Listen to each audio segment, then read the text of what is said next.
ఓం గణేశాయ నమః. యక్ష ప్రశ్నలు మూడవ భాగం. యక్షుడు మరలా ధర్మరాజును ఈ విధంగా అడుగుతూ ఉన్నాడు. ఒంటరిగా సంచరించేవాడు ఎవరు? అది తను ఒక్కడే ప్రయాణం చేస్తాడు. అతను ఎవరు అని ధర్మరాజును అడిగితే ధర్మరాజు సంకోచించకుండా సూర్యభగవానుడు అని సమాధానం చెప్పాడు. నిజమే కదా, సూర్యభగవానుడు మనం నిద్ర లేవటానికి ముందే తను నిద్ర లేచినట్టుగా 5:30కే ఉదయం తూర్పు దిక్కున ఒక చంటి పిల్లవాడిలాగా చక్కగా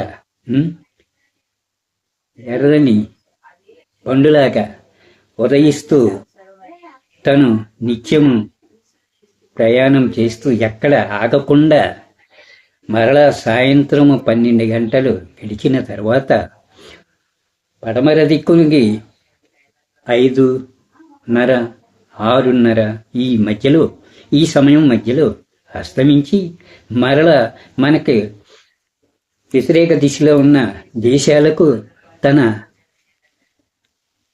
ప్రకాశాన్ని వెదజల్లుతూ ఈ భూమి మీద ఉన్న సకల ప్రాణకోటికి తను ప్రాణమును ఇస్తున్న మహానుభావుడు ఆ సూర్య భగవానుడు కదా. ఇది నిజమే కదా.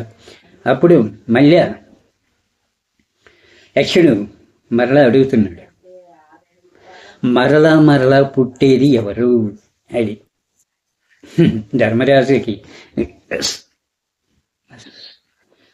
వింత ప్రశ్నలు అడుగుతున్నాడు. కానీ ధర్మరాజు అన్ని వేదాలు చదివాడు కాబట్టి సంకోచించుకోకుండా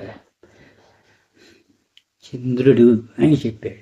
నిజమే కదా, చంద్రుడు ఒక నెలలో పౌర్ణమి రోజు చక్కని తెల్లని పసిపిల్లవాడిలా మనకి ప్రకాశమిస్తూ చిన్నగా 15 రోజులు అమావాస్య వస్తూ ఉన్నది అనగా చిన్నగా తన ప్రకాశాన్ని తగ్గించుకుంటూ ఆఖరికి చిన్న గీతలాగా అయ్యి ఆఖరికి ఆ అమావాస్య రోజు కనిపించడు.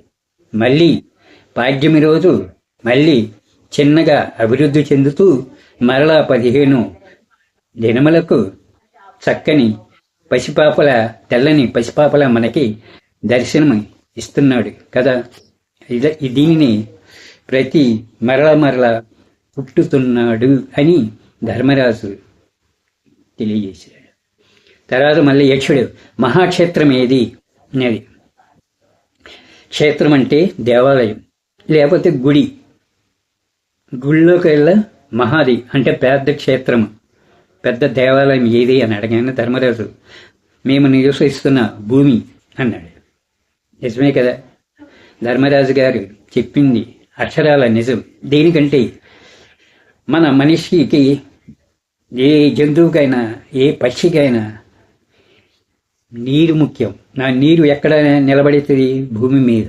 అలాగే మనం మానవ కోటికి కావలసిన తిండి గింజలు, ఇక కూరలకి కావలసిన ఆకుకూరలు లేక పప్పు ధాన్యాలు, ఇలా ఏది కావాలన్నా మనం భూమిలో విత్తు వేస్తేనే పంట పండుతుంది కదా.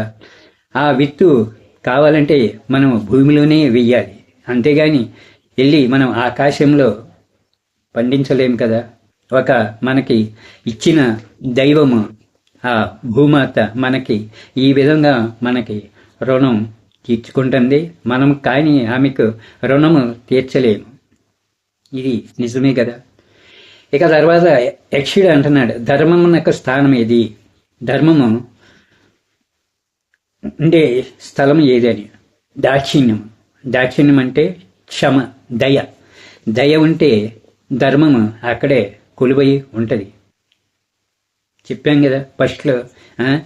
ధర్మరాజుని వచ్చి ఆ బ్రాహ్మణుడు దేహి అనగానే తన ధర్మం, క్షత్రియుడు కాబట్టి తన ధర్మం నిర్వర్తించడానికి ఆ జింక కోసం ఆ 5 అన్నదమ్ములు పరిగెత్తడం, అనుకోకుండా అది అదృశ్యం అవ్వటం, ఆ అదృశ్యం అవటం వలన ఈ నలుగురు అన్నదమ్ములు ఈ మహానుభావుడు యక్షుడికి సమాధానాలు చెప్పకుండా గర్వంతో ఆ తటాకం దగ్గర చనిపోవటం, ఇది అంతా వాళ్ళ దయే కదా, ధర్మరాజు దయే కదా. తర్వాత యశస్థానం ఏది? యశస్థానం అంటే, యశస్సు అంటే తేజస్సు గలది స్థానం ఎక్కడ ఉంటుంది అంటే దానం చేయబట్టే ఉన్నా. నిజమే కదా. మనం ఎవరికైనా దానం చేస్తే వారి చనిపోయే వరకు మన పేరును వాళ్ళు చెప్పుకుంటూనే ఉంటారు, వాళ్ళ పిల్లలకి చెబుతారు. ఇప్పుడు ఉదాహరణకి నేను ఒక సమస్యలో, ఒక వ్యాపారంలో చిన్న తేడా వచ్చి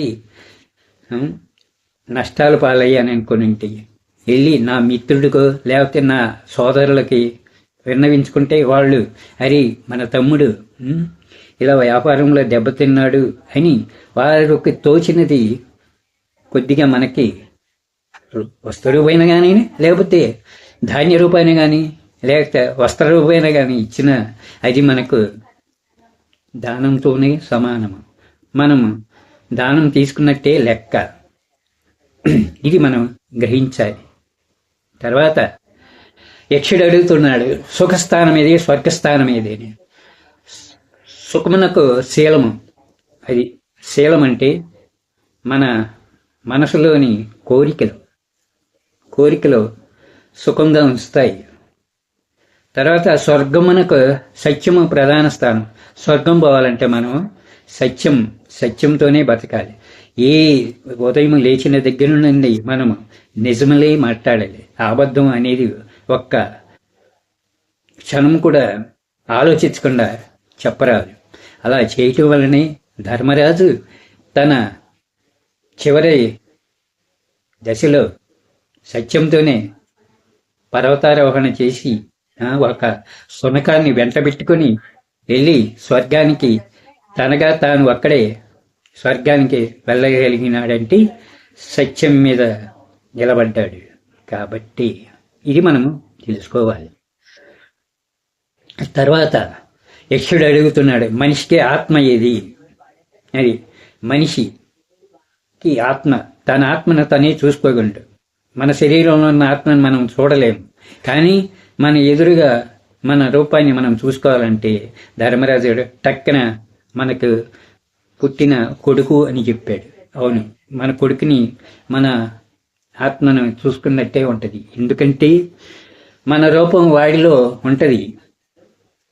మనము ఏదైనా మన జీవితంలో మనం ఏదైనా సాధించలేనప్పుడు మన కొడుకు అది సాధించుతూ ఉంటే నేను సాధించాను అని గొప్పగా తృప్తిపడేది తల్లిదండ్రులు మాత్రమే. అందుకే కొడుకు మన ఆత్మ నిదర్శనం అని చెప్పాడు ధర్మరాజు. తర్వాత సహచరి ఎవరు? మనతో జీవితాంతం ప్రయాణం చేసేది ఎవరు అంటే ధర్మరాజు అంటే కాదు, నా భార్య అని చెప్పాడు. అంతే కదండి. మనకి యుక్త వయసు వచ్చినాక మనకి తోడుగా మన తల్లిదండ్రులు ఒక చక్కని, అందమైన, చక్కని, గుణవతి అయిన ఆడపిల్లను చూసి మనకి వివాహం చేస్తారు. వివాహం చేసిన తర్వాత ఆమెతోనే మన ప్రేమానురాగాలతో మన సంతానం అభివృద్ధి చెందటానికి ఆమె ఒక బీజం. అంతే కదండి. ఏ ఆడపిల్లైనా అంతే కదండి. మన అమ్మలు కూడా ఒకానొకప్పుడు మన నాన్నల్ని వివాహం చేసుకుని మనల్ని కన్నారు కదా. అలాగే మనం కూడా సంతానాన్ని అభివృద్ధి చేయటానికి భార్య ఒకటే మనతో పాటు చివరిదాకా జీవించేది, తోడు ఉండేది. తర్వాత పరమాశ్రమమైనది ఏమిటి? పరమ ఆశ్రమమైనది, అంటే ఎప్పుడు జీవించి నశింపులేనిది ఏది అంటే ఒక దానము మాత్రమే. మనము చేసిన దానము ఎప్పుడు నశించదు, ఎందుకంటే దాన్ని ఎవరు దొంగిలించలేరు. బహుశా ఒక చిన్న ఉదాహరణ. నాకు మీరు ఒక 100 రూపాయలు ఇచ్చారనుకోండి, అది నేను మీకు ఇవ్వలేకపోవచ్చు. కానీ నా మనసులో పలాని వ్యక్తి పలాని సమయంలో నాకు ఆపదలో ఉంటే ఒక 100 రూపాయలు సహాయం చేశాడు అని చెప్పుకుంటాం. అది దానము అని చెప్పుకుంటాం. తర్వాత యక్షుడు మరలా అడుగుతున్నాడు, లాభములన్నింటికి గొప్ప లాభం ఏది అది. లాభాలు ఉంటాయి, ప్రతివాడు ఏదొక లాభంతో బ్రతుకుతూ ఉంటాడు. ఆ లాభం ఏంటంటే, ఒకడు దేవుని పూజ చేయటం వలన, ఒకడు వ్యాపారం చేయటం వలన, ఒకడు పంట పండించడం వలన, ఒకడు తన వృత్తిని అవలంబించి వ్యాపారం చేయబట్టడం వలన కొంత లాభం పెరుగుతుంది. అలా లాభాల్లో కల్లా ఉత్తమమైన లాభము ఏంటంటే ఆరోగ్యంగా ఉండటం. అది మనిషి జీవించి ఎంతకాలం ఏ అనారోగ్యాన్ని పడకుండా చక్కగా తన ఆయుష్ని తను జీవితం ఆ భగవంతుడు ఇచ్చినంత కాలము సక్రమంగా ఆయురారోగ్యాలతో ఉండటమే గొప్ప లాభము అని ధర్మరాజు చెప్పాడు. తర్వాత శాస్త్ర ఉత్తమమైన ధనం ఏమిటి? మనం సంపాదించుకున్న ధనములో ఉత్తమమైన ధనము ఏమిటి అంటే శాస్త్రజ్ఞానం.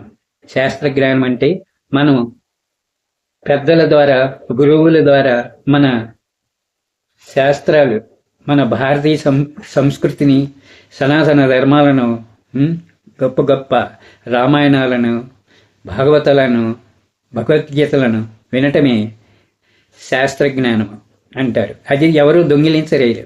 అది మనకి కలిగిన గొప్ప అవకాశం. దాన్ని ఎవరు దొంగిలించలేరు.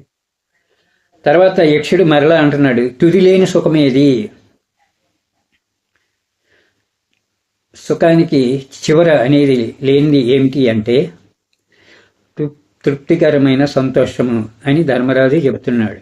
తృప్తికరమైన సంతోషం అంటే, ఇప్పుడు మనము ఒక భోజనానికి వెళ్ళి మనము వాళ్ళు చక్కగా ప్రేమగా ఇవి వారి చక్కగా చేతితో వండి వడ్డించిన పదార్థాలను మనం తృప్తిగా తిని, అమ్మ ఇంకా చాలు అమ్మ, మేము మీ ఇంటికి వచ్చినందుకు మీరు మమ్మల్ని మర్యాదపూర్వకంగా గౌరవించి విందు ఏర్పాటు చేసి మా ఆకలి తీర్చారు అని చెప్పటము తృప్తికరమైన సంతోషం. అందుకే దానములలోకెల్లా అన్నదానము గొప్పది అని పెద్దలు నిర్వచించారు. ఇక 4వ భాగం తరువాత.